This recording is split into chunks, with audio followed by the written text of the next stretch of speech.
Dor de vaso quebrado. A gente tem tratado do tema o vaso nas mãos do oleiro. Eu mencionei que nós ganhamos esses vasos de barro e vão enfeitar aqui durante todo esse ano. Tem mais alguns lá atrás. Ganhamos a Débora e do Samuel, que tem uma fábrica de vasos de cerâmica, né, de barro. E então isso aqui vai nos acompanhar constantemente. Eu até pensei hoje de manhã quebrar um desses, mas não tive coragem, por causa do tema. Dor de vaso quebrado. Você já se sentiu como um vaso quebrado? Você já passou por situações na sua vida em que você se perguntou: onde é que Deus está na minha dor? Você já sentiu esta pergunta pela presença, bondade e poder de Deus diante de situações que te trouxeram dor, injustiça, traição? Mensagem de hoje a gente quer tratar exatamente deste tema. O subtema é: Deus tem propósitos nas nossas dores. E o texto é Jeremias capítulo 18, eu vou ler não apenas o versículo 4, que é o principal, mas também os versículos 5 e 6. Portanto, abra a sua Bíblia, o seu tablet, o seu celular, neste texto e mantenha aberto para que a gente possa, então, durante alguns minutos, refletir sobre isto. Sendo que ninguém de nós pode dizer que nunca sentiu dor. Com certeza já. Antes, então, vamos ler. Como o vaso que o oleiro fazia de barro se lhe estragou na mão, tornou a fazer dele outro vaso, segundo bem lhe pareceu. Então veio a mim a palavra do Senhor: não poderei eu fazer de vós como fez este oleiro, ó casa de Israel, diz o Senhor. Eis que como o barro na mão do oleiro, assim sois vós na minha mão, ó casa de Israel. Deus aplique em nossos corações a sua palavra. Coloco aqui a pergunta que fiz no início, para que você reflita e responda aí no seu coração. Se você já passou por situações em que você mesmo se perguntou assim: onde é que está Deus na minha dor? Como é que Deus tem agido na sua vida nesses momentos? Ou como você percebe a ação de Deus nesses momentos de dor, de perdas, de conflitos, de situações de traição, de situações de injustiça, enfim? Como é que você tem percebido a ação de Deus na sua vida nesses momentos? Outra pergunta que me veio aqui, à luz desse texto, é a seguinte pergunta: qual é o teu projeto de vida? Qual é o teu projeto de vida? Independentemente da idade que você tem. Há pessoas que, em determinado momento, já adultas, mudaram, por exemplo, de projeto de vida, de profissão, de área, né? Portanto, esta é uma pergunta não apenas para os jovens, mas também para nós. Qual o meu projeto de vida aos 65 anos de idade?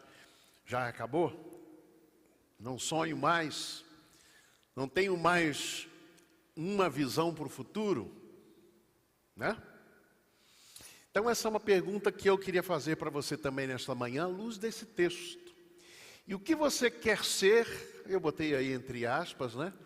Porque é uma expressão muito comum a gente dizer para crianças, adolescentes, juniores, o que é que você quer ser quando crescer? Né? Eu boto aqui entre aspas porque não se limita à idade de jovem ou de criança, ou de junior ou de adolescente. Mas o que é que você quer ser? Qual é o seu projeto, então, de vida? E mais do que isso, o que Deus quer que você seja? Se Ele é Senhor, o que Ele quer que você seja? Em todas as áreas da sua vida. Eu quero pensar, então, sobre alguns assuntos, alguns aspectos, alguns tópicos que aparecem aqui para mim nesse texto. E eu quero refletir com vocês sobre eles. E a primeira delas é que me despertou muito a associação, a analogia que o próprio Deus faz por meio do profeta Jeremias, usando a boca, usando a palavra do profeta Jeremias, para que se referisse a essa situação que o povo de Israel está vivendo. É um tempo de afastamento de Deus, é um tempo, de certo modo, juízo, por conta do domínio, principalmente estrangeiro. Aqui nós estamos falando da época em que o Império Babilônico está crescendo, ascendendo, vencendo aí, por exemplo, o Egito e a Assíria, que foram antes os grandes impérios. Então a Babilônia agora está em vias aí de dominar, e os caldeus também, como eram chamados, os babilônicos, estavam aqui ameaçando o povo de Deus. E o profeta então fala em nome de Deus a estes. Isso me chamou a atenção nesse texto. Quando o próprio Deus, utilizando o profeta, ele faz a associação da sua ação semelhante a um oleiro que faz o barro, que faz o vaso, que molda o barro e faz o vaso. O vaso pode quebrar mesmo estando nas mãos do oleiro.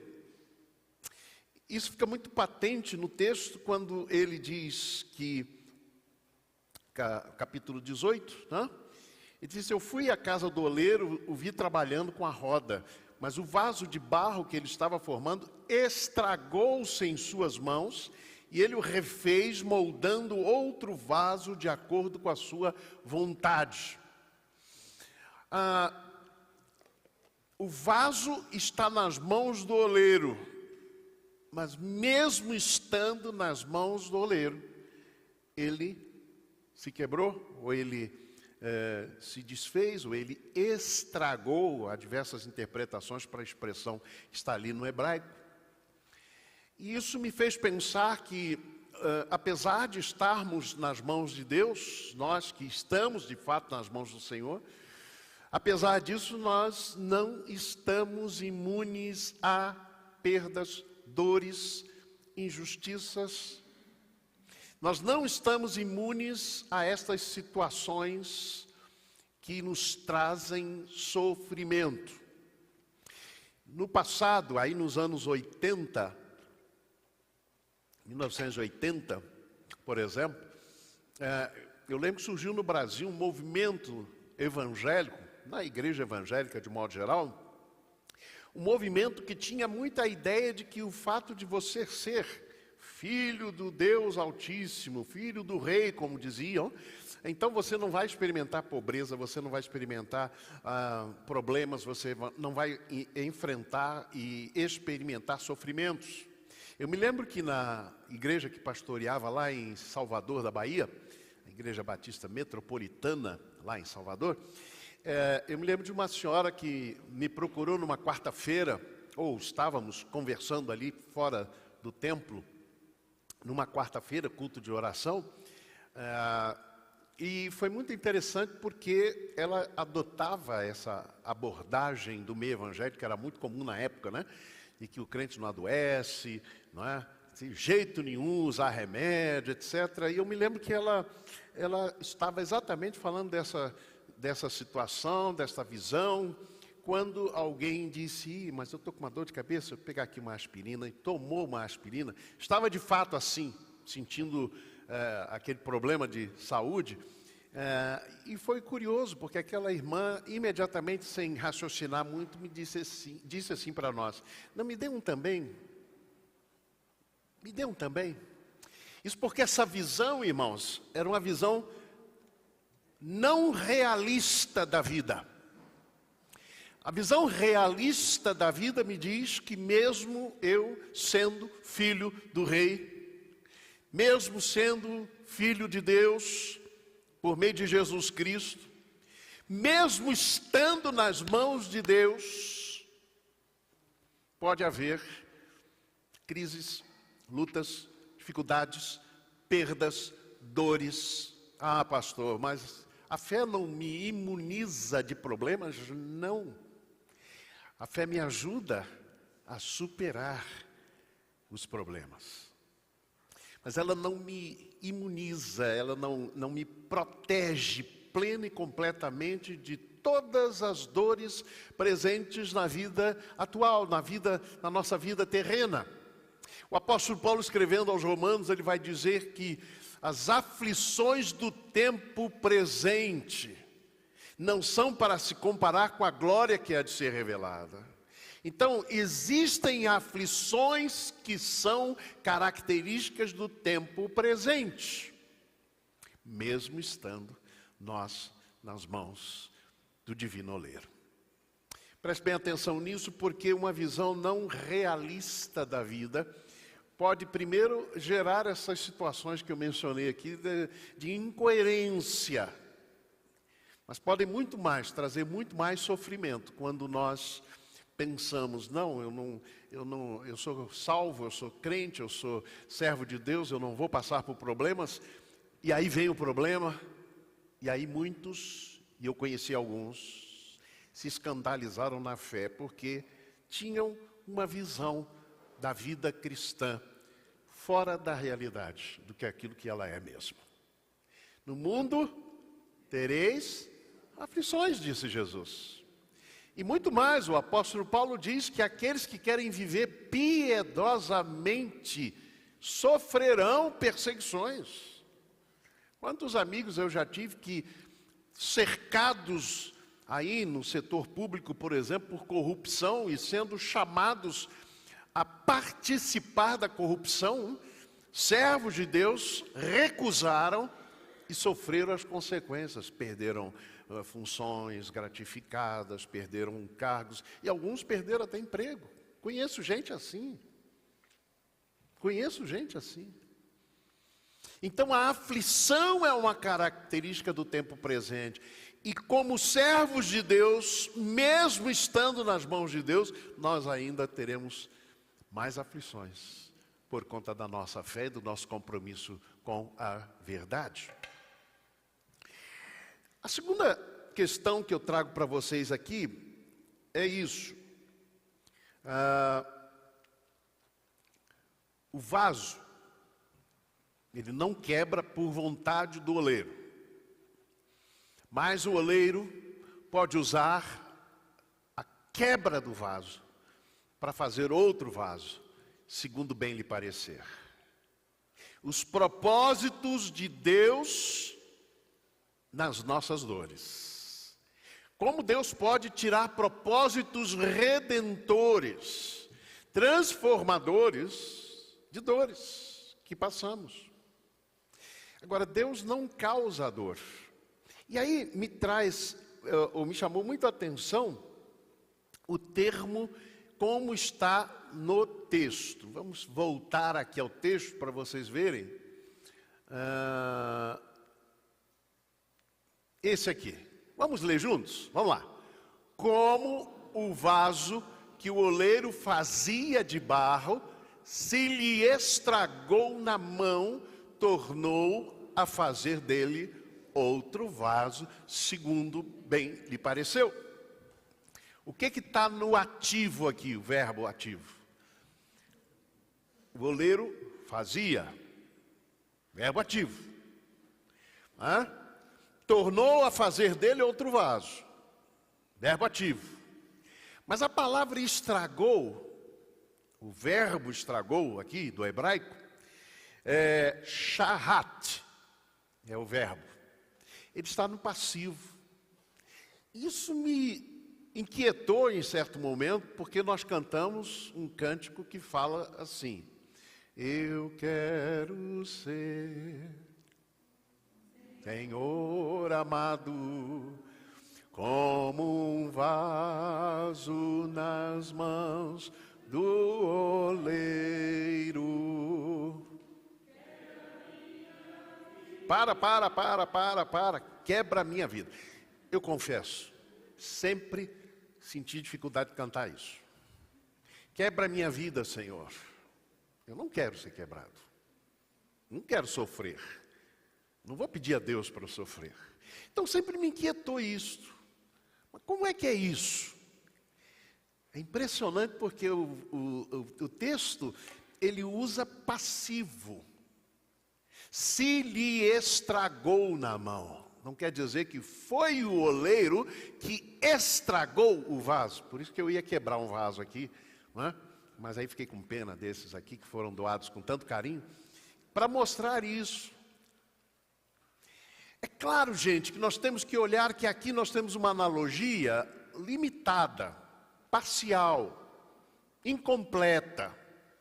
Porque o oleiro divino não se compara com o oleiro humano. Foi uma analogia simples. E nem o vaso também, ele é comparável em totalidade, na totalidade, com um vaso de barro meramente. É uma analogia que tem as suas limitações. O vaso tem vontade. O vaso humano. O vaso de barro não tem vontade, não? Ele não tem vontade. E não faz o que quer. E nem o oleiro divino vai agir como um oleiro humano. Então isso é importante porque a gente percebe aqui os propósitos de Deus nas nossas dores. O vaso se lhe estragou nas mãos. O que é que pode gerar que um vaso se estrague, mesmo estando nas mãos do oleiro? Várias razões, várias causas. Talvez a maior delas seja as nossas próprias más escolhas. E este texto é muito claro nisso. Nós vamos ver no último tópico aqui. Ele é muito claro em mostrar que o povo de Israel ali, sendo um vaso, estava fazendo más escolhas. E por isso, se lhe estragou, mesmo estando nas mãos do oleiro, Deus não vai me impedir de fazer más escolhas. Ele vai orientar, Ele vai alertar. Ele vai mostrar que aquele não é o melhor caminho, o caminho da vontade dEle. Mas eu posso escolher muitas vezes. E quando eu olho para a minha própria vida, eu vejo quantas más escolhas eu já fiz. E quantas vezes estas más escolhas que Josué fez e trouxeram consequências. Que de modo algum eu posso dizer foi Deus. Eu vi uma vez uma pessoa dizendo, e eu fiquei horrorizado com isso, eu era bem jovem ainda, começando o seminário. Eu fiquei horrorizado da pessoa dizer que tinha sido a vontade de Deus que ela se divorciasse do marido. Ambos da igreja. Eu falei, não, isso não existe. A Bíblia vai dizer que Deus odeia o divórcio. Como é que você vai dizer que foi Deus, foi da vontade de Deus? Não. Os propósitos de Deus podem pegar aquilo que foi resultado das minhas más escolhas e pode sim transformar. O propósito de Deus vai ser sempre tornar a fazer de mim um vaso melhor. Um vaso novo, mas um vaso melhor. E assim que Ele vai usando as minhas dores, as minhas perdas, para que eu melhore, para que eu seja um vaso melhor nas mãos dEle. Então, é importante perceber isso. Hoje à noite, nós vamos pensar na experiência de José do Egito. Mas eu já antecipo uma das questões que a gente já tem até mencionado algumas vezes, quando em Gênesis capítulo 50, versículo 20, a gente sabe da história de José, nós vamos hoje meditar sobre ela, né? Como José sofreu, né, nas mãos dos seus irmãos, depois na mão do Potifar lá no Egito, depois foi para o cárcere injustamente. Tudo isso aconteceu na vida dele, mas muito disso aconteceu por responsabilidade dos seus irmãos, que sentiram inveja dele. Hoje à noite eu vou mostrar como José tinha um pouco de responsabilidade nisso. Mas em Gênesis 50, 20, o pai Jacó tinha morrido. Quando morreu, já lá no Egito, os irmãos de José correm para ele e dizem: olha, teu pai enquanto vivia, ele disse que você nos perdoasse tudo aquilo que nós fizemos com você. De atentar contra ele, de pensar na morte dele, de matá-lo, de chegar a pensar em matar, depois vendê-lo como escravo. E José percebeu que os irmãos estavam com medo, que agora sem o pai, José se vingasse dos seus irmãos. Papai morreu, agora está na hora de vocês pagarem. E José diz uma coisa linda, nesse capítulo 50, versículo 20. Ele diz: vós intentastes o mal contra mim, mas Deus o intentou para o bem.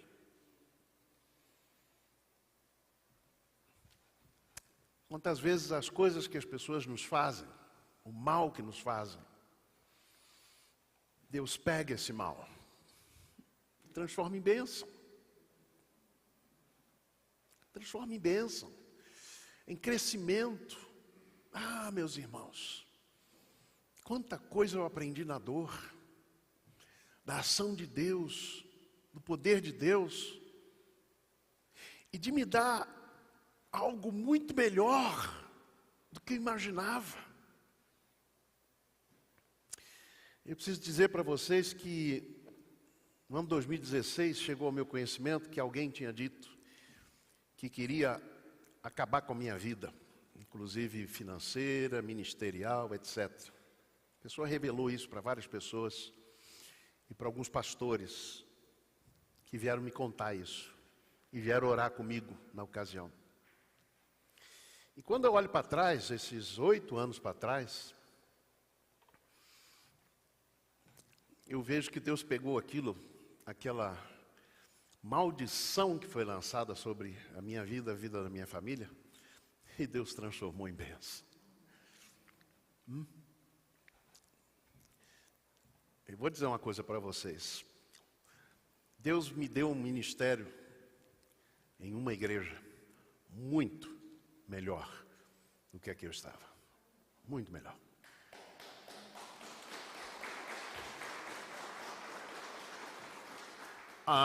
Pastor, mas aquela lá era grande, era rica e tal, o senhor tinha status na denominação, né? Do ponto de vista humano pode ser, mas do ponto de vista de Deus, eu posso dizer para vocês que eu tenho experimentado isso na minha vida, e é muito melhor. A graça é muito melhor. Amém?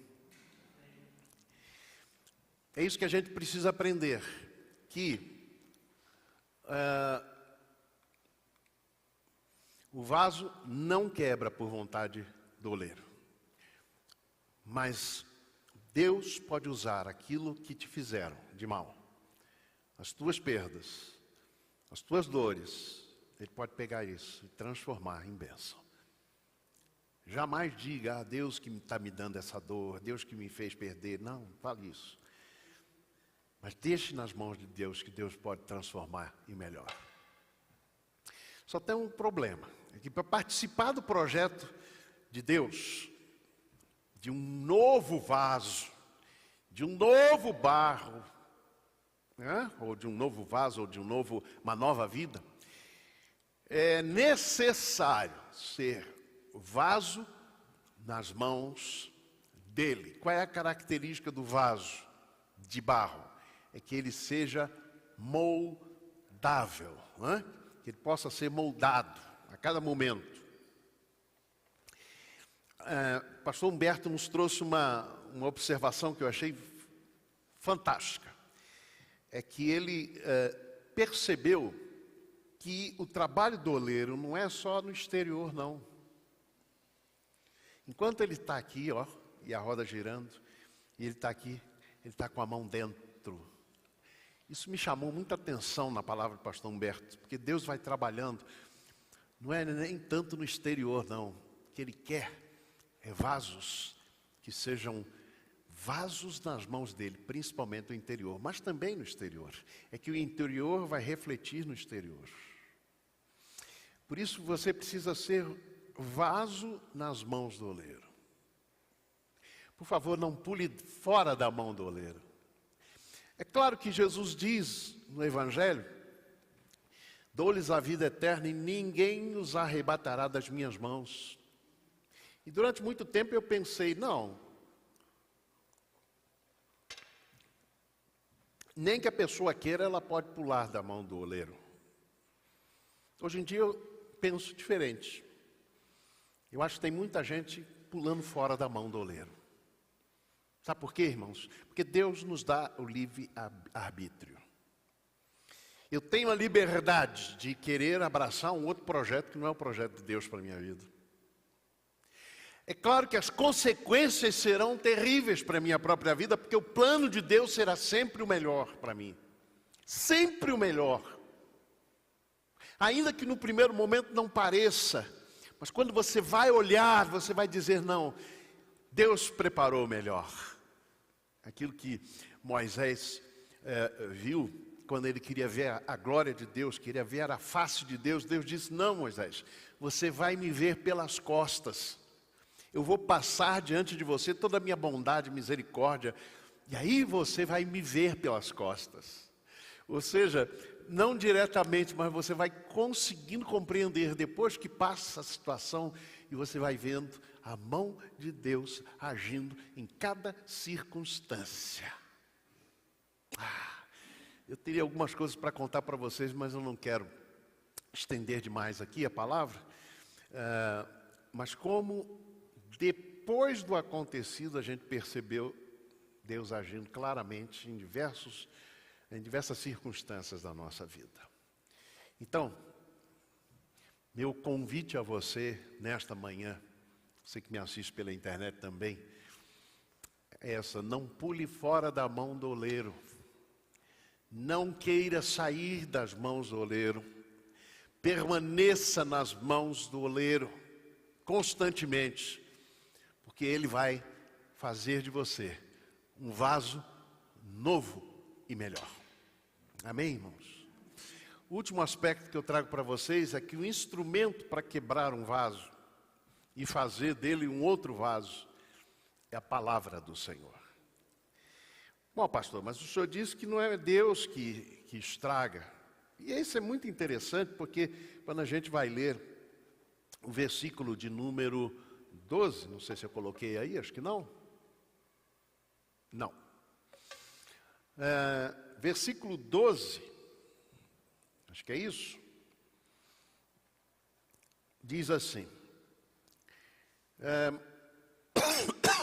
desculpe, a partir do verso 11. Agora, portanto, diga ao povo de Judá e aos habitantes de Jerusalém, assim diz o Senhor, estou preparando um plano contra vocês. Por isso, converta-se cada um do seu mau procedimento, corrija sua conduta e suas ações. Mas eles responderam, não adianta, continuaremos com os nossos próprios planos. Cada um de nós seguirá a rebeldia do seu coração. E ele vai então mencionando e dizendo que a palavra que ele está usando contra estas nações, inclusive a Babilônia, é uma palavra então para corrigir e para quebrar, mas também para edificar. O instrumento que Deus usa para moldar um vaso novo é a sua palavra. E esta palavra muitas vezes vai dizer, olha, não siga este caminho, porque ele vai levar à morte. Gênesis capítulo 2. Está lá, Deus cria o homem e a mulher. Aliás, no primeiro momento só o homem. Né? Mas enfim, ao criar, ele diz ao ser humano, assim, vocês podem comer livremente de toda árvore que há no jardim, mas da árvore do conhecimento do bem e do mal, a árvore que está no meio do jardim, vocês não podem comer dela. É Deus proibindo. E eu penso muito nesse texto, algo muito profundo. Olha só, de toda a árvore que há no jardim, vocês podem comer livremente, mas da árvore que está no meio do jardim, não comam. Por quê? O que diz lá? Certamente morrerás. Isso é uma tradução do hebraico que repete a palavra morrer. Diz assim, no original, morrendo, morrerás. Quer dizer, a morte biológica seguiria a morte plena e completa e espiritual. Morrendo, morrerás. Esta era uma escolha do ser humano, tomar ou não daquela árvore. A palavra do Senhor era uma palavra de juízo para quem tomasse a árvore, mas era uma palavra de bênção, porque ele dizia, de toda árvore que há no jardim vocês podem comer livremente. Olha aí, a liberdade em Cristo. Mas não escolham essa. Então, o instrumento que Deus usa para nos tornar vasos nas suas mãos, um vaso novo, um vaso útil nas suas mãos, é a sua palavra. Como é que você tem vivido à luz da palavra de Deus? Há uma expressão que nós usamos muito, povo de Deus de modo geral, não é? Quando a gente encontra uma passagem meio difícil, que toca na nossa ferida, o que a gente costuma dizer? Hein, pastor Francisco? Não é bem assim. Não é isso que a gente diz? Não é bem assim, não. Há outro jeito de interpretar. Não é isso? Não é bem assim. A palavra é o que Deus usa para nos transformar. O apóstolo Paulo, escrevendo a Timóteo, ele diz, toda a escritura é divinamente inspirada e proveitosa para redarguir, para repreender, para ensinar no caminho da justiça. Então a palavra de Deus é ela que vai nos trazer o projeto de Deus e o plano de Deus para a nossa vida. Um filme que me chama muita atenção, tenho já mencionado aqui, é o filme O Protetor, e especialmente o capítulo 2, a edição segunda, né, desse filme, que tem como ator principal Denzel Washington, né? E que ele representa este Robert McCall, que é um ex-agente da CIA norte-americana, e que sumiu, né, desapareceu, para que pudesse viver uma vida mais tranquila depois que se aposentou como espião, digamos, da CIA. Mas ele se torna justiceiro. Ele vê que há muitas injustiças ao seu redor, ele resolve ser justiceiro. E a gente conhece essa habilidade dele no Protetor número 1. No Protetor número 2, o filme inicia ele num trem indo para a cidade de Istambul, disfarçado, como se fosse um turco, né, religioso, etc., uma barba grande, etc. E ele vai nesse trem para Istambul, e nesse trem está um homem turco que tinha sido casado com uma mulher norte-americana, tiveram uma filha, e ele estava roubando a filha destas mulher norte-americana e indo para Istambul. E ele então vai ali para recuperar a menina e levar de volta para sua mãe. E ele diz uma coisa para o homem, depois de lutar e vencer as seclas do homem, né, que estava ali sequestrando a filha. Ele diz algo que me marcou muito. Ele diz o seguinte: existem dois tipos de dores. Existe a dor que machuca, existe a dor que ensina. Hoje você pode escolher qual delas você quer. Existe a dor que machuca. Mas essa dor nas mãos de Deus, ela pode ensinar, pode nos instruir, pode fazer de nós um vaso novo para a glória de Deus. Que a gente aprenda a lidar com as nossas dores, com as nossas fraquezas, com os nossos machucados, as nossas feridas, que nós saibamos lidar com elas assim, colocando-as todas nas mãos de Deus. E Ele certamente fará o melhor delas. Amém.